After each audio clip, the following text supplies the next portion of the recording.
सोलापूरच्या पंढरपूर तालुक्यातल्या गोपाळपूर जिल्हा परिषद गटातून दुर्गाताई अंकुशराव या सर्वाधिक 12,601 मतांनी विजयी झाल्या।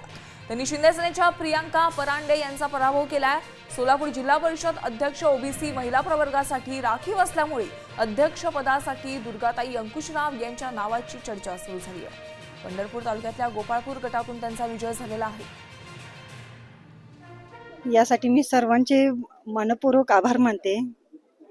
खास करून माझे जे मतदारसंघ आहे मी त्यांचं खूप मोठी ऋणी असेल। त्यांनी माझ्यावर विश्वास ठेवला आणि मला निवडून दिलं प्रचंड मताधिक्याने। यासाठी मी त्यांना धन्यवाद।